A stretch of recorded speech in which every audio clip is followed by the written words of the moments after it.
Hello, everyone. I am really excited to be here today with Nancy Roth and Emily Flax. Nancy is here from our Charlestown office, and Emily is here from our Provincetown office. So I'm going to let them just introduce themselves very quickly. Nancy, can you go first? Sure. My name is Nancy Roth. I've been in real estate since 2002, and I started out in Charlestown, which is a 1 mile by 1 mile village, part of the city of Boston. So I've been practicing for about 20 years. Awesome. Thank you. And my name's Emily Flax, and I've been in real estate for about the same amount of time, for 21 years. And I sell in Provincetown, Massachusetts, which is about 3 miles long. And our town has about 5,000 less than 5,000 properties. Wow. Yeah. Wow. Yeah. And it's mostly a second and third home market. And it's predominantly gay clientele. So that's our niche. Our niche. Yes. Yes. So that was kind of leads nicely into why I asked both of you here today. I think right now in the current environment, so many people are trying to cast a very wide net. And both of you are absolute powerhouses and just do so much business within such a small area. And like you said, it just seems like you have a niche down pat. You know exactly where you're going to be. You know the client that you can service.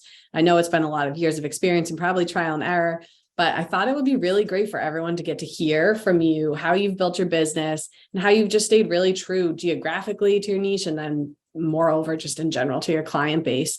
So if you want just to take a deeper dive into the markets that you're in and how you got started. So sort of what was that moment how did you dive in and then just know that you were going to stay where you were and make it work like you have? Yeah, sure. I can start. So when I started real estate in 2002, I had spent 16 years in high tech, and I was traveling a lot, a couple 100,000 air miles a year. I was married in 2000, so I wanted to see my husband occasionally. And after 9/11, I just didn't want to be hanging out in airports and traveling as much as I was. And also 9/11 created an environment where the tech industry took a bit of a dive. And so it was a good time to sort of exit stage left.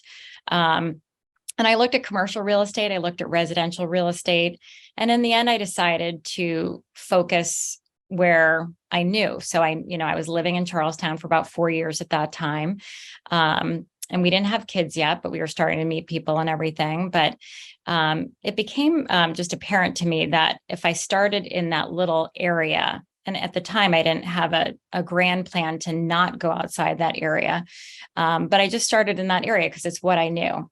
Again, it's a mile by a mile. So I could walk up and down the streets and memorize where all the streets were. Because when you're going back and forth to downtown Boston, you may not know exactly where all the streets are in your town until you're really focused on every little geographical square inch of your town. So I spent a lot of time doing that. I joined a firm that was part of a bigger company, and Charlestown had a lot of smaller real estate firms in it at the time. So that was sort of new for Charlestown. It was a transition for the town to sort of have a bigger firm come in.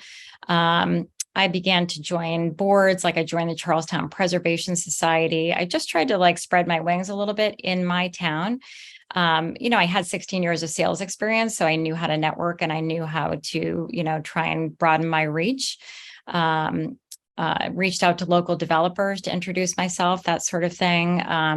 But mainly I just really tried to get to know the real estate. So as properties came on, I always went out on broker tour.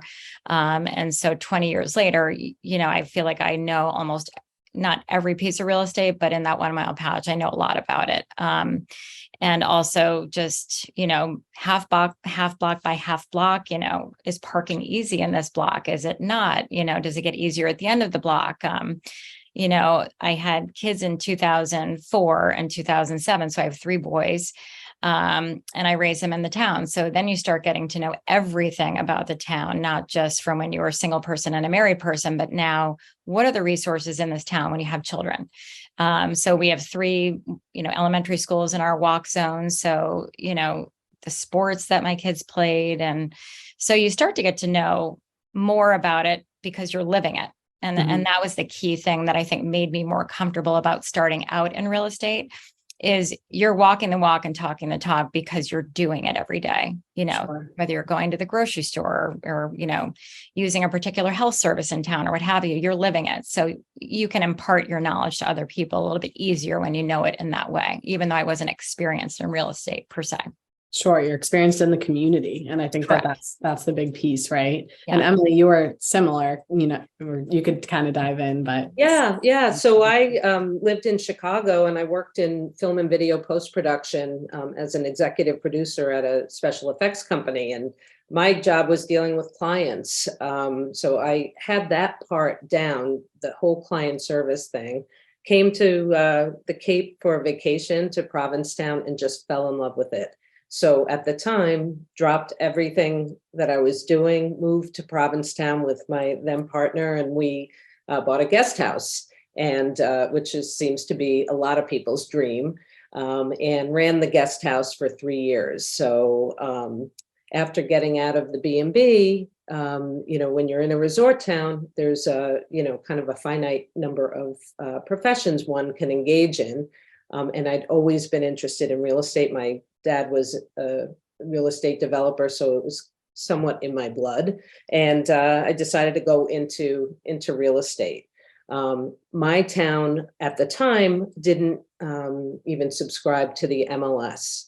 There were several offices with several powerhouse realtors who already dominated the market, and they hoarded their listings, and somebody new coming onto the scene had to really work hard to break in and to learn the market. So I just made it my business to learn everything I could about the town.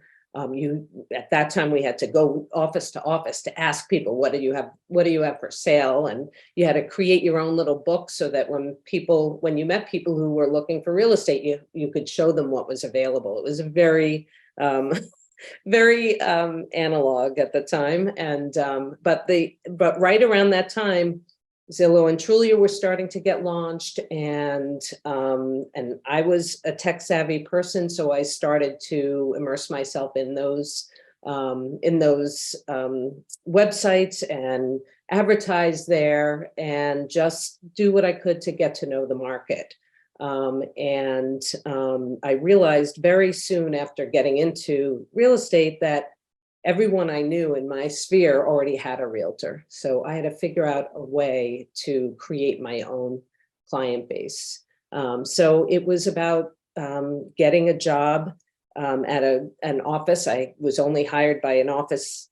Nobody would hire someone with no experience. So I went to a little office, and I just worked and worked and worked. I was there early. I was left late. After 6 months, I got to go to a more vital office, but I made it my business to be there all the time. So when the other agents were out, I was getting that up call or that walk-in, which kind of got me rolling. And you eventually start working with buyers. And when you're new in the business, the buyers is your entree. And then a few years later, that kind of turns over into seller clients. But back to the piece about it being a small town, getting to know, just like Nancy said, every in and out of every street. It's really important to get to know the market well, make contacts at in the town officials, building department. So when you have questions about things, those people take your calls, and really just become an expert on this area, as opposed to trying to spread yourself too thin. Sure. Yeah. And thank you both. I think that's what I feel like is really timely about right now. Because I think for a long time, and it's great when all ships rise with the tide, but for a couple of years now, a lot of people have been able to come in, whether it be new or just go to a different market. And while COVID has allowed us to do a lot more, or not allowed us, I think it accelerated, right, technology, and that we can do some sight unseen type of, we can get off our sight unseen, we can do FaceTime tours. That doesn't mean that real estate is any less hyper local. In fact, I would probably argue that it's more important now, especially if you're not getting out there and seeing places as much and you're able to see more of the house from afar. You want to know that somebody can answer all of your questions. But I think that this is a really good opportunity in this next maybe shift, that somebody can lay the groundwork to build a real foundation that you've built, to build these incredible businesses, because right now is when you could double down in that community. I think take that opportunity to then come out, when the market shifts back, not to say that there's going to be anything crazy, but if you take this moment to sort of sharpen your axe and get specific with your niche. But I guess the question would be, if this was me and I was listening to this and thinking, okay, I'm an agent, maybe a younger agent that's really tried to cast a wide net because I just felt like I'll hustle, right? And that's admirable too. I'll run around, I'll do everything that I have to. I'll go anywhere. I'll do, any rental or anything. But are you doing a disservice to yourself? Are you doing a disservice to your client? I guess the question that I think they may have, which I think I would have, is what challenges have you run into with that, right? So that seems like a really strong commitment that you both have made from the beginning. So what type of challenges do you think you ran into, or moments that you maybe felt like, should I, stretch a little thin, and then what, third part of the question, I guess, if you ran into these challenges, and what was on the other side of you resisting that and really staying true to your community and servicing that? When I think back, people are like, how did you because I don't know. I look back at my first year, my first full year was 2003. And I remember I did about 16 million my first year. And I didn't know if that was good, bad, or indifferent. I had no perspective on that. And I was also operating in a bit of a bubble because I also was new to the business. And so I went with a smaller firm. But I did that because I knew this other firm was buying them, a bigger firm. So at one point, I was the only person at that office, like no manager, no other agent. I literally was there every day picking up the phone. And I was the person picking up the phone, in addition to cleaning bathrooms and emptying trash cans. So, I remember just being afraid to fail because I had risen to a certain level in high tech. I was a GM and had 40 people reporting to me, and I was petrified to fail. And so I really just put my head down and worked and worked and worked. And so, looking back on that, what a great advantage, right? In addition to the fact that Charlestown was sort of coming into its own, people were sort of like, that's a pretty neat area. In addition to Back Bay, Beacon Hill, and South End and North End, maybe I should look over there. So, in many cases, if you look at how people, did well in their career, it's certainly hard work, but there's also a bit of timing and just general good luck and fortitude of just being in the right place at the right time. But in terms of challenges, I started in 2003. When you look at the years that went by after 2006, 2006 was the beginning of a very tough time in Charlestown, and I'm sure most places in real estate. So I became the lead agent in 2007, the year I had twins. And I just remember thinking like, okay, this is going to be hard because, things are not selling as quickly as they were before. So instead of 16 million a year, I think I did $25 million a year in 2007. But we then hit the skids, 08, 09, 10, 11, and 12 were tough years. I mean, that was when the recession hit. So at one point I had 25 listings, and my husband had to get his license because I didn't have enough people to cover my open houses. Because after a holiday weekend, everyone would want to do an open house that next weekend. So, 90 days would be rapid fast to sell a property, and 6 months was pretty normal. And 1 year to sell a property was entirely possible. So that was a serious challenge in that small environment, because you're sort of on stage. If you have 25 listings and nothing's selling, you obviously are talking to your clients every week at least, but nothing's happening really. You're just, you're sitting on that deck and you're trying to do different things to market them. So, I think back at, if you were in a wider market, right, at that point versus a niche market or versus something that was so small, would it be better? Maybe there were certain towns that people were buying in, and if you were covering 3 or 4 towns, maybe you could sort of spread it out a little bit. So, that's where, when you put the stake in the ground and focus on a niche, whatever happens to that niche is you have to live with that. And same with COVID. I mean, I really thought COVID was going to be initially terrible for our business. And I thought, everyone's going to leave the city. Everyone wants to be out in Vermont or New Hampshire or Maine, and they're going to leave. And so, we were doing business by standing outside, letting people go through a house that had no people in it. Everyone had masks on. So talk about a challenge. I mean, that was all very challenging. But I really thought that the business was going to hit the skids and like we were going to do no business that year. But, actually in 2021, that second year of COVID, that's when I hit the highest I've ever hit in my career. And that was just over 96 million in that 1 mile patch. And that was about 75 sides.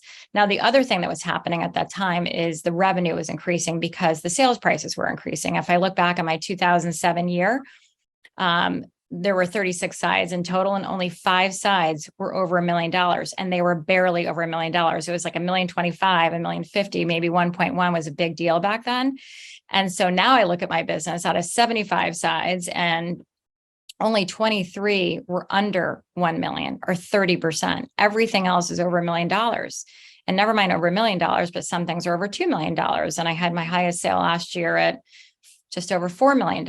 And that's my highest sale ever in my career. So I'm not in a market, being in that niche, which could be another scenario. Like, I'm like, you look at people and doing business in Back Bay, Beacon Hill, or North End, or South End for that matter. And, there's people turning much bigger deals. They're, $12 million, $15 million, $6 million, whatever it is. And so I have to do a lot more volume in my small niche in order to even think about competing with people that are doing, maybe less volume in terms of transaction sides, but they're selling in a much more expensive market, and therefore their volume is just significantly more. For sure. No, and you kind of held that line. And Emily, do you have any specific times that you second guessed or thought maybe I should be doing a bigger region, or just challenges that you faced with that?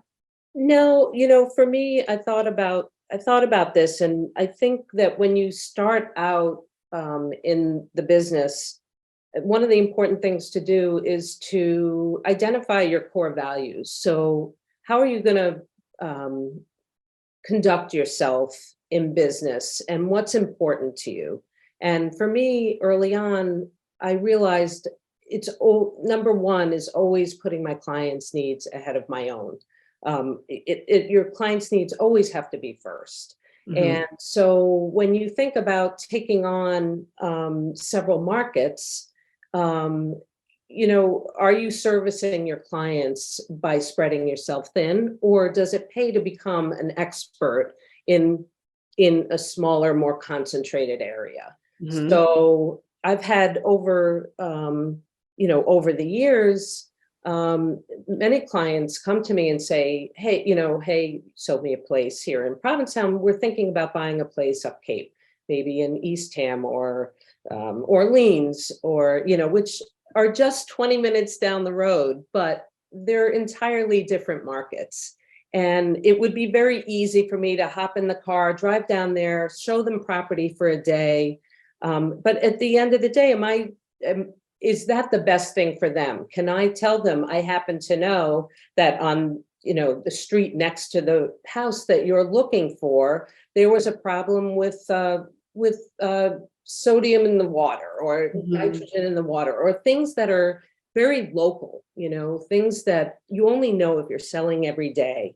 And how horrible it would be to miss something like that because you wanted to make that sale. So you ran right down there and showed, especially after you've done everything you've done to build up that reputation. Right. So it's very important to ask yourself these questions every time you're faced with a new challenge. Are you going to spread yourself so thin? So for me, I decided early on, I'm referring that business out. It's the best thing for my client, for them to work with someone like I am in this market. I want them to work with someone in that next market who knows right. the lay of the land. Mm-hmm. On the flip side of that, just as a tiny anecdote, I had a listing just a couple of months ago that an out-of-town broker came in and represented buyers. She missed an important detail about our local customs with our sewer and didn't disclose something to the buyers up front.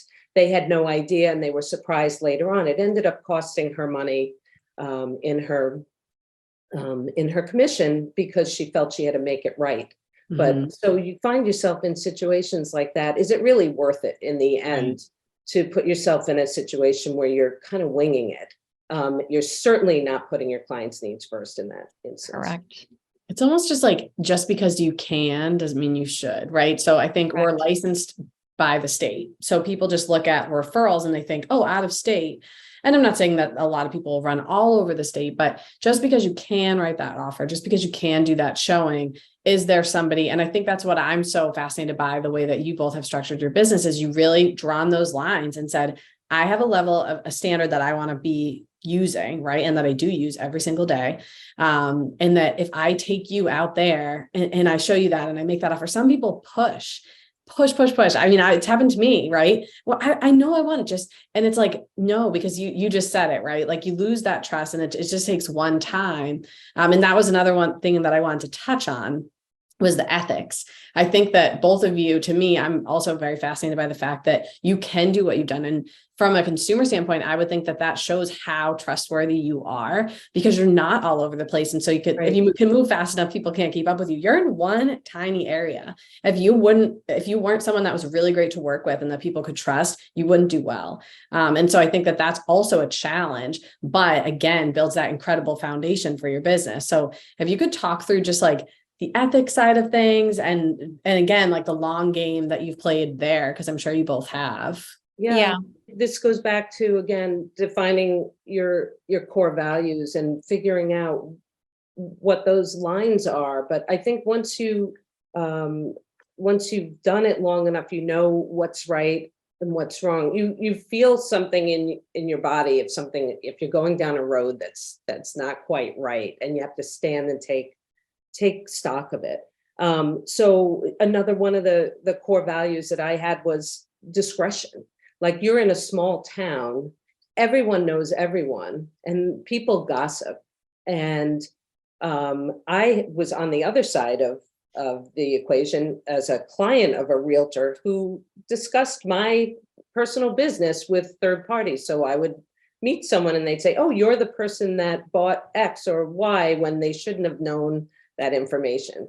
So I learned very early on, zip it, discretion. Even if a client refers someone to me and they come and say, hey, did you ever take that guy out? I'll say, yes, I did. And let that person share their news with them. It's not my news to share. So I established myself as someone who is very discreet. It plays into your reputation. One of the biggest compliments I can that I field is people call me to list with me and they say, you have a stellar reputation. I've never heard anything about you that's not positive. That's the reward at the end of the day, is sticking to your ethics. Yeah, that's amazing. And the discussion obviously is a big deal no matter what, but definitely in a small town. Well, I'm sure you find that too, Nancy. I mean, tiny towns, everyone knows everyone. Everyone knows everyone. And like Emily said, I mean, I definitely have been awarded listings where the seller was friends with lots of different real estate agents, and I wasn't necessarily the closest person to them. But the reason they went with me is they said, you're the only one I know that can keep a secret. And I sort of, I mean, it's a huge compliment. But I feel the same way Emily does. It's not my news to share.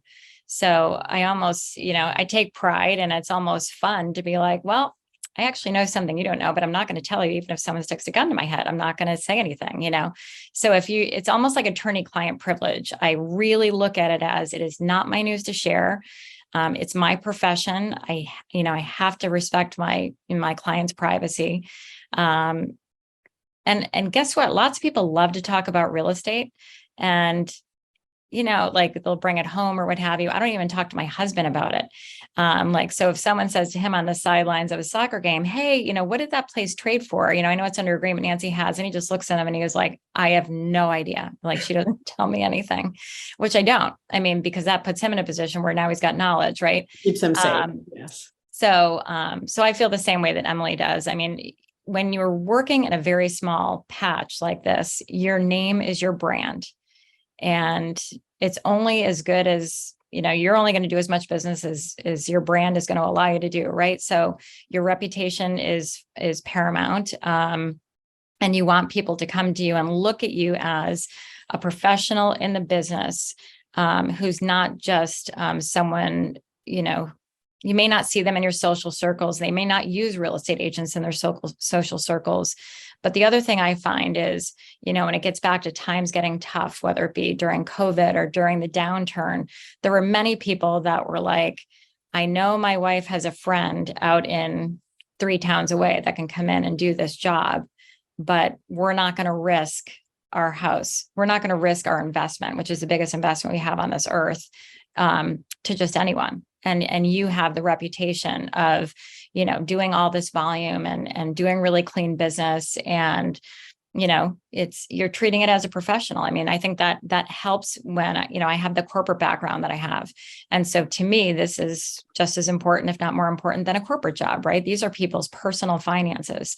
And they have a lot to lose. It's not just a corporate budget where someone's going to, I don't know, not be able to, do something like a field trip or something like that. I mean, this is serious business. It's people's personal finances. Right. So it's critical. So the last big piece I think that I wanted to cover today is the community piece, which we already touched on. But just like you two are both just really avid, involved members of your community. And I think that people come from all different walks of life. So sometimes it seems easier, I think, than we think to get involved in your community. And just like, maybe if you could give some examples, high level examples of how you're involved, but then like different times in your life, how you became involved, because sometimes it can be intimidating for people that aren't a part of the community yet, to figure out like, what should I be focusing on? And we can say community, but like, really, what does that look like? If you're new to the community, I would say join in whatever community events there are. Go to fundraisers. Join an organization that you want to volunteer for. Get a seat on a board of a local organization. Join the Chamber of Commerce. Go to the business meetings. The point in our business is to meet the greatest number of people that you can. And during whatever length of conversation you have with that person, whether it's for 1 minute or 10 minutes, that they come away and they know that you are a realtor and that where you do business, so that you've made an impression on them. And that's how you build your web, and it grows and it grows and it grows.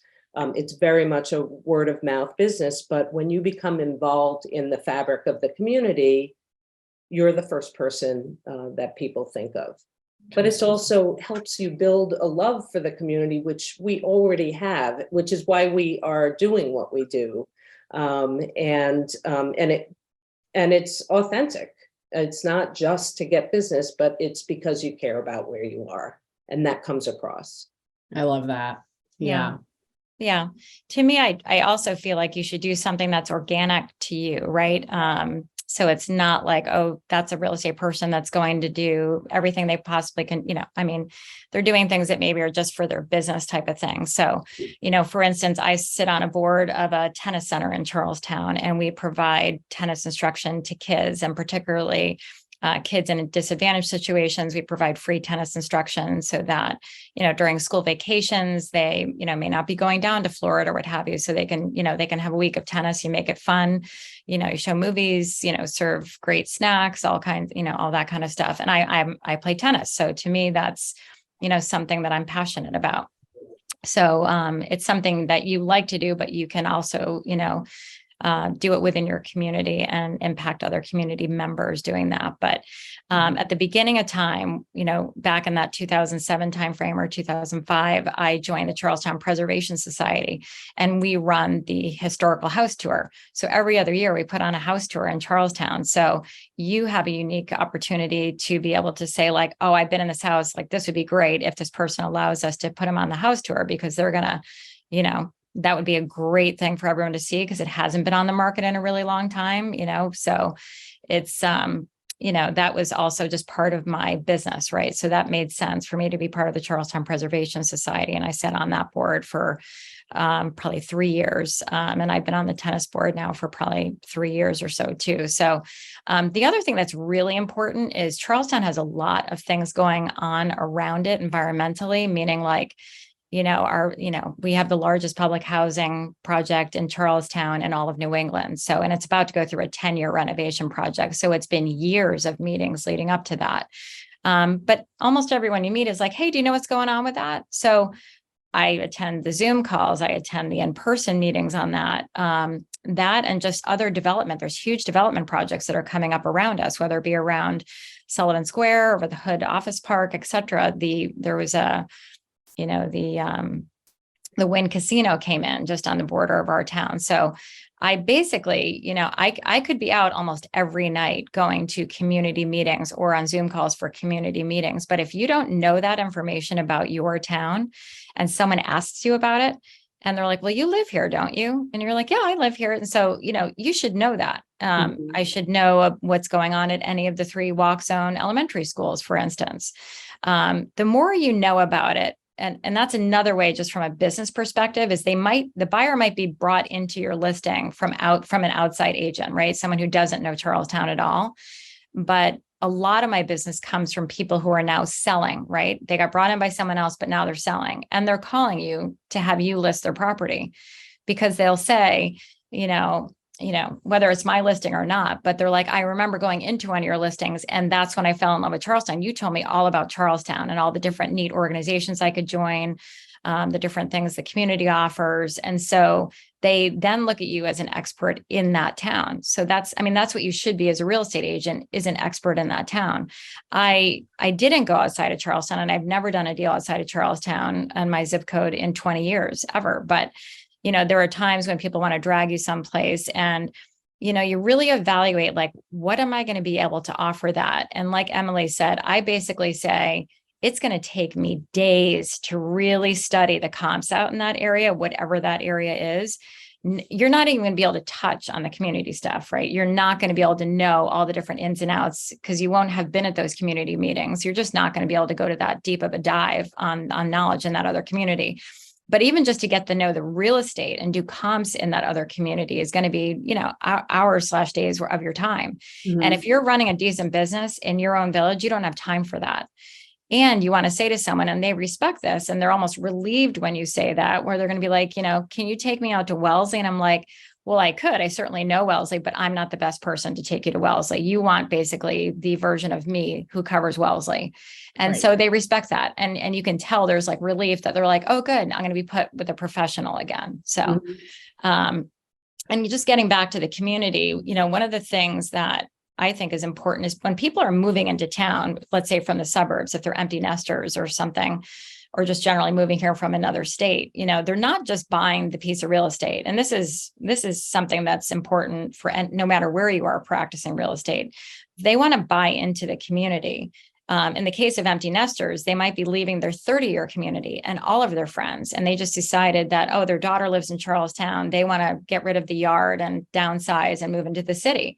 So they come in here and they know no one. They have their daughter, let's say, there, and they might know some random person that lives in Charlestown. But what I do is I host events for those people, because I'll know people, and it's almost like a matchmaking thing where you're like, I know that couple is going to totally like that couple, and they both are tennis players or what have you. And so you basically just, I did it this past fall because I was trying to keep people outside still. And basically I just did a outdoor happy hour. It was easy to pull off for the most part. And, I probably had, just under 20 couples there, which is, a decent amount of people. But I can't tell you how much they appreciate that, because now they're already connecting. I sent an email out so everyone had each other's email addresses. So now they have friends. Now they have someone to have over for happy hour or go to the North End for dinner. And then each one of those, when they meet other people, like we're all going to start a pickleball thing together down at the community center. But each person that meets other people, then those other the new people that they've met, they're going to bring so then it just builds community for them. And so when it comes time to the end of the week, and they're like, hey, let's have that other couple over for happy hour at 5 o'clock, So it because it's their happiness with the town. So when you meet people, you're like, hey, how is everything going over at 25, Smith Street or whatever, and they'll be like, it's great, but I have to say, like, I had no idea how much I was going to love Charlestown. And thank you so much for introducing me to such and such, or that people, or, what have you. So having that community connection is so important. And then getting back to, sort of the idea of investing in your own town. For about 5 years, I've been running it's called Bring Some Cheer to Charlestown. And I do it usually right before, Tuesday, the gift giving day type of thing. So, and last year's campaign, I had a goal of raising $7,000 for Charlestown, and we hit, just over 7,700. And this year I'm going to have a goal of 8,500. But I basically put something out there where I said, I'm not going to keep sending Christmas cards, like physical Christmas cards. I'm going to just send someone some nice pictures or a nice card on email, essentially, and then challenge them to, hey, let's bring some cheer to Charlestown. Whatever your favorite charity is in Charlestown, let me know, and I'll match each family, each home, $50, so let's try and hit XYZ, goal. So I list out sample, 501c3s or nonprofits in Charlestown. They can click on that. It brings them right to the giving page of those community organizations. Or there's a button where they can create their own. So there might be a nonprofit that, is not on the list that they're passionate about, so they can do that. But now you're sort of taking your sphere and raising money for your community, which is huge. And so again, that's just part of giving back. We are all conducting business and making our livings in a community. So why not, the bigger your sphere, in my opinion, the more you should give back, because the more successful you are. So years ago, when I first started this, I think we raised like $3,000. So now our goal is 8,500. So hopefully 5 years from now, we'll be in the teens, that we'll, be able to turn that money back to the nonprofits in Charlestown. But I feel like you have to give back. You have to care about your community genuinely and be really passionate about it, because people feel that. Yeah, no, I love that. And I know we didn't say it right at the beginning, but I wanted to just sort of wrap this up with, can you repeat just your name, you said how big the geographical area is, and then can you tell us what you did in sales volume, each of you, for last year or year to date?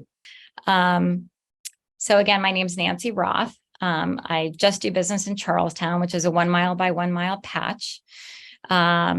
And my biggest year in Charlestown was last year thus far. And I did $96.8 million in that 1 mile patch, which was about 75 sides.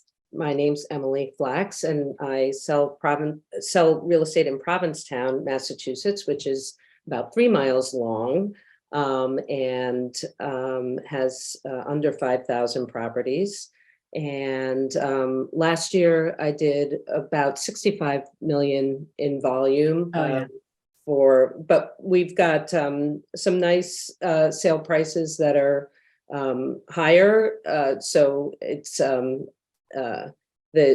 number of sides aren't quite as high. Sure. But I think it was somewhere in the range of 30 to 35 sides. Yeah, it's just incredible. And I know like both of you aren't like boastful, but I think that like just to put this in perspective for someone listening, I wanted to sort of end with that so people can hear really clearly that you're working in this very small geographical area. What I love about both of you is you've put so much time and care and effort into your community, into your reputation, and I just think that you're such an amazing resource, both of you, for anybody that's starting out, especially right now. People are feeling a little bit intimidated by what might be a market shift. Maybe they've never seen a market shift. And I think the world became a lot smaller from a digital standpoint. And so people think that they can hit a lot more. And so I kind of wanted to just summarize a lot of what we talked about today. So to just sort of work our way back, I loved what both of you said, two different things about community that I really wanted to hone in on. Emily said just like genuinely love and care about your community. So I know that people are really intimidated by getting into the community. How do I get in and not look like I'm trying to get in and, sell myself and that this is genuine? Well, it's easy if you're a part of the community and you do love where you live. Not easy, but if you, like to Emily's point, truly love and care. And then what I loved about what Nancy said, and you didn't quite say it, but it was like you were saying it throughout, you're not only like building on the community that you exist in, you're building your own community, right? Think about all the homes that you two have sold. You've built a community within a community. You've put people together, you've made those introductions, that's a really incredible piece as well. It's almost like you're creating your own community for these people that you do care about. The referrals piece is really important. I think just because you can sell an estate doesn't mean you should. You can always be that go-to for all the real estate needs that somebody has. And in fact, both of you are a testament to you're better off referring it to someone that can handle it better than you, because likely they're going to call you for the next time because they know that you won't stretch yourself at their detriment. They know that you're going to just point them in the right direction. So then you're always becoming that first call. And I think this is me just gathering from what you're saying. It's trust the process. So all of that, everything you've done, I think it's just what I just to repeat myself, love about both of you is you just built your business yourself from the bottom and you stayed true through, I think, a lot of market shifts. I'm sure you've seen a lot of that. We didn't get into that. That might be a different day.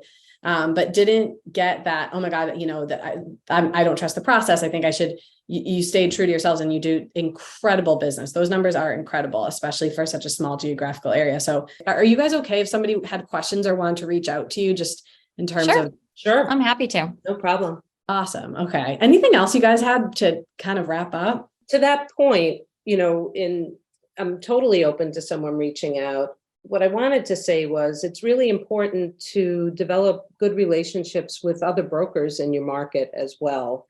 And to be generous with information with other brokers, not to look at them as competition, but to look at them as part of a team that is going to help you get to a goal.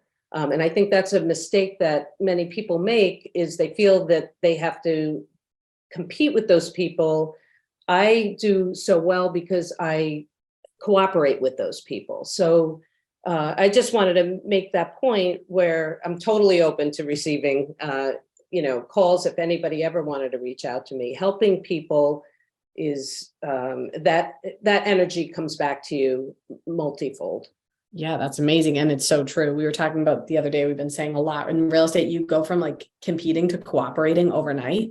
Once the offer is accepted, you now have to work together. And I think that's like also something clearly you've done well, because that really helps in the industry too, but especially in a small area, nobody's going to want to work with someone that doesn't have that kind of mutual respect. So I appreciate that. And I think a lot of people will probably take you up on it, Emily. Yeah, I'm definitely happy to speak to people. And, your brand is not only important for your buyers and your sellers, it's your reputation and your brand with other agents, as Emily said. If someone's, if someone is doing business in a particular little village and someone might be like, oh, good, Nancy's got it, because like, I know she's going to be there. The lights are going to be on. She's going to have a lot of information. Agents will walk in from other towns and look at their buyers and say, okay, this is where I told you you're going to meet the agent who knows all about Charlestown. And you're like, you just lost yourself the listing on the way out, but that was very nice of you to say. But, so Nancy will be able to tell you about the schools in this town. And so, but having the relationship with the other agents, whether they're from in your local area or not, is key. If you're a big listing agent, you need other people to help you sell your listings. Yeah. So you don't want to have there be a detriment to that. You need to be able to work with everyone. The cooperation is key. And getting back to referring, I always look at it like this. I try to refer to people that are specialists in their market. And those people are typically the top 3, the top 5 in their market, if they specialize in it. And therefore you're going to get a reciprocity in terms of if I'm sending someone out to the suburbs and therefore they meet an empty nester that's coming into Charlestown, they're going to think of me because I thought of them. Right. So the specialist agents tend to refer back and forth to each other because again, I'm not going out to their market with a buyer. I just wouldn't do it. And they know that. And they know, that having that relationship is key. Mm-hmm. So, yeah. Awesome. Well, thank you guys so much. I think this is just going to be the tip of the iceberg. Like I said, I know you're both really busy, but this is just such an important topic right now. And I'm so grateful for your time. I think everybody will find this really helpful. Thank you, Nicole. Thanks, Nicole. Bye, Thank Emily. you. Bye.